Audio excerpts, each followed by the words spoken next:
కూడా మొత్తం మగ్గినట్టుగా ఉంది. సో మనం ఇప్పుడు కొద్దిగా పసుపు యాడ్ చేసుకుందాము.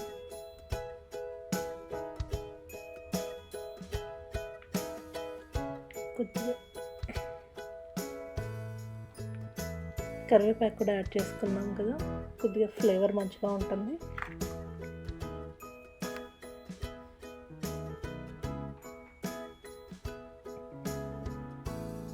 అల్లం వెల్లిగడ్డ మంచిగా మగ్గిన తర్వాత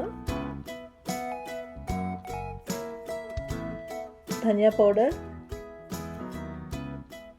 కొద్దిగా జీలకర్ర మెంతి powder, 1 spoon garam masala powder మంచిగా కలుపుకున్న తర్వాత ఇప్పుడు టమాటా ముక్కలు వేసేసుకుందాం.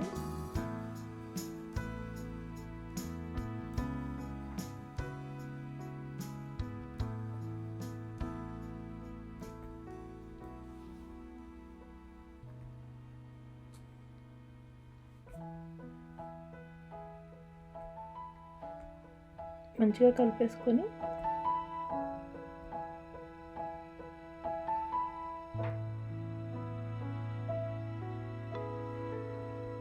మంచిగా మెత్తగా అయ్యేంత వరకు మనం మూత పెట్టేసుకుందాం. ఇంకా కొద్దిగా సాల్ట్ వేసుకుందాం, కారపొడి వేసుకుందాం.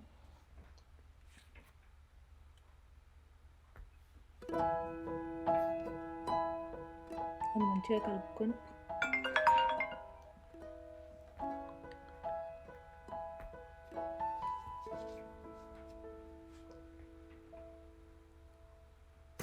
మూత పెట్టేసుకుందాము. అది మంచిగా మగ్గేంత వరకు.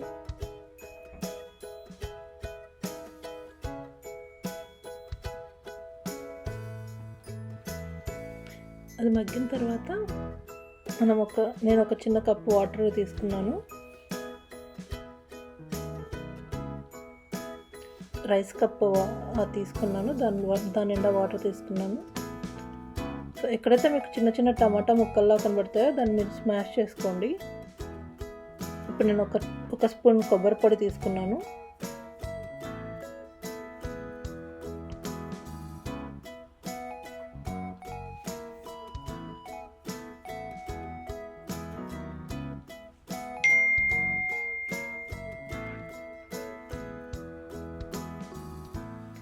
కొద్దిగా కొత్తిమీర తీసుకున్నాను.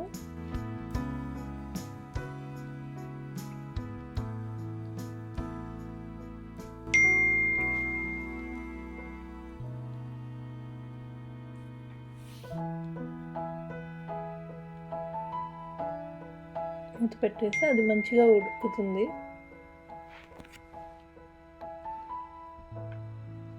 సో నేను ఇక్కడ ఇప్పుడు ఎగ్స్ వేస్తున్నాను. సో నేను 5 ఎగ్స్ తీసుకున్నాను. 5 ఎగ్స్కి 3 టమాటోస్ తీసుకున్నాను. సో మీరు 2 కూడా తీసుకోవచ్చు. ఇలా కొట్టేసి వేసేసుకొని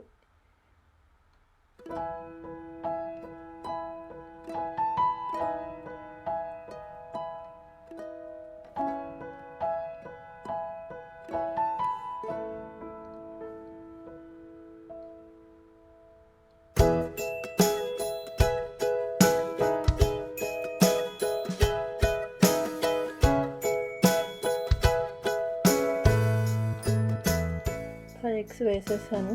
సో మళ్ళీ ఇంకా మీరు కలపకండి. ఇప్పుడు మీరు ఏదైనా మసాలా వేసుకోవాలనుకుంటే ఎగ్స్ కొట్టక ముందే వేసేసుకోండి, పౌడర్ ఏదైనా కానీ. సో ఇంకా దాన్ని కలపకుండా అలాగే మూత పెట్టేసి 8 to 10 minutes తర్వాత మీరు చూడండి ఉడికిపోతుంది.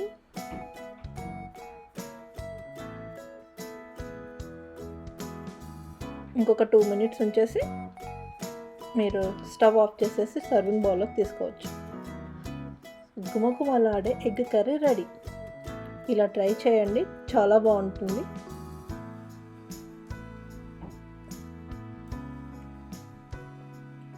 చూసారు కదా ఎగ్ ఎలా వచ్చిందో, సేమ్ చికెన్ పీస్ లాగే ఉంటుంది.